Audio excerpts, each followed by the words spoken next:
নমস্কাৰ প্ৰিয় দৰ্শক, প্ৰজ্ঞান ইউনিভাৰ্ছ চেনেলত আপোনালোকক সকলোকে স্বাগতম জনাইছোঁ। আজি আমি লৈ আহিছোঁ যিহেতু এটা বিশেষ আজি আপোনালোকৰ ভিডিঅ' লৈ আজি যিটো ভিডিঅ'ত আপোনালোকে পাব যে আজি আপোনালোকৰ তুলা ৰাশি যিসকল জাতক জাতিকা আছে তেখেতসকলৰ আজি ব্যক্তিত্ব, তেখেতসকলৰ ভিতৰুৱা কথা আজি আপুনি জানিলে আচৰিত।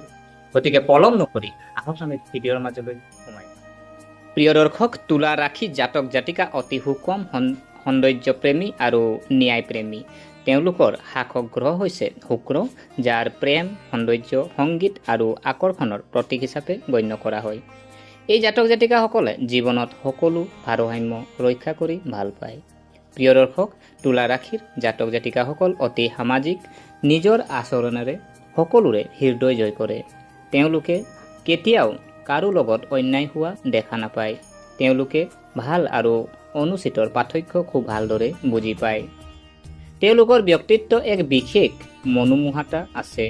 ফেশ্বন, কলা আৰু সৌন্দৰ্যৰ বস্তুৰ প্ৰতি তেওঁলোকে আকৰ্ষিত হয়। কেতিয়াবা অতিৰিক্ত চিন্তাৰ বাবে সিদ্ধান্ত ল'বলৈ সময় লয়। প্ৰিয় দৰ্শক, তুলা ৰাশিৰ মানুহ প্ৰেমত বৰ ৰোমান্টিক। সংগীৰ প্ৰতি নিষ্ঠাৱান হৈ তেওঁলোকৰ মনটো লগে লগে বুজি পায়। সম্পৰ্কত সমন্বয় বজাই ৰাখিবলৈ তেওঁলোকে যতুপৰানাস্তি চেষ্টা কৰে। কাজিয়াৰ পৰা আঁতৰি থাকিবলৈ পচন্দ কৰে। এই জাতক জাতিকাসকলে যুক্তি আৰু চিন্তাৰে সিদ্ধান্ত লয়, কিন্তু হৃদয়ৰ কথা শুনিবলৈ নাপাহৰে। প্ৰিয় দৰ্শক, বিতৰ্কত জয়ী হোৱাৰ কলা জানে যদিও সদায় শান্ত মান্য হৈ থাকে।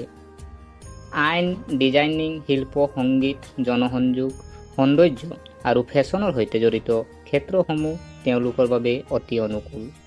প্ৰিয় দৰ্শক, তেওঁলোক ভাল কূটনীতিবিদ, গতিকে কূটনীতি, প্ৰশাসনিক সেৱা, ন্যায় ব্যৱস্থা আদিতো তেওঁলোকে ভাল কাম কৰে। তুলা ৰাশিৰ জাতক জাতিকাৰ ছাল, বৃক্ক আৰু মেৰুদণ্ডৰ লগত জড়িত সমস্যা হ'ব পাৰে। যোগাযোগ আৰু ধ্যান মানসিক ভাৰসাম্য লাভ কৰে।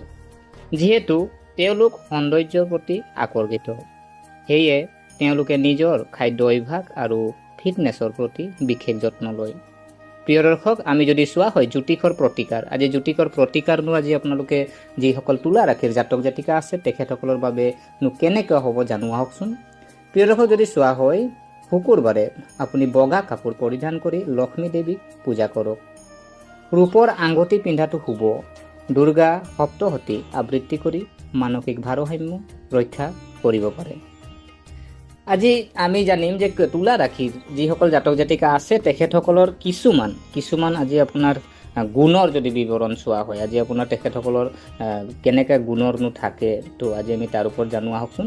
প্ৰিয় দৰ্শক, যদি চোৱা হয় আপোনাৰ তেখেতৰ গুণ কিছুমান থাকে, যেনেকৈ ধৰি লওক আপুনি প্ৰকৃতিৰ সুষম, মিঠা, আপোনাৰ আকৰ্ষণীয়, সেইখিনি গুণ আজি তেখেতসকলৰ থাকে। আৰু যদি আমাৰ ভাগ্যৱান গ্ৰহ আজি যদি চোৱা হয়, আজি তুলা ৰাশিৰ জাতক জাতিকাৰ বাবে শুক্ৰ গ্ৰহটো তেখেতসকলৰ কাৰণে ভাগ্যৱান গ্ৰহ। আৰু আপোনালোকৰ কাৰণে যদি চোৱা হয় যিসকল তুলা ৰাশিৰ জাতক জাতিকা আছে তেখেতসকলৰ শুভ ৰং, ভাগ্যৰ ৰং যদি চোৱা হয় গোলাপী, বগা। আৰু আমি যদি চোৱা হয় যে ভাগ্যৱান যদি আপোনাৰ নম্বৰ, আজি যদি শুভ নম্বৰ যদি চোৱা হয় 6। আজি অনুকূল ৰত্ন, আজি আপুনি যদি ৰত্ন ধাৰণ কৰিব বিচাৰিছে তেনেহ'লে আপোনাৰ অনুকূল ৰত্ন যদি চোৱা হয় হীৰা আৰু অপাল। আৰু আপোনাৰ জীৱন মন্ত্ৰ ভাৰসাম্য। ভিডিঅ'টো চাই ভাল পালে, যদি এই ভিডিঅ' আপোনাক কিঞ্চিত মানুহ লাভান্বিত কৰিছে তেনেহ'লে লাইক কৰিব, কমেণ্ট কৰিব, আৰু আমাৰ চেনেলটো যদি ছাবস্ক্ৰাইব কৰা নাই অনুগ্ৰহ কৰি ছাবস্ক্ৰাইব কৰি আমাক উৎসাহিত কৰিব বুলি আশা থাকিলে পুনৰ লগ পোৱাৰ প্ৰতিশ্ৰুতিৰে আজিলৈ বিদায় মাগিলোঁ। ধন্যবাদ।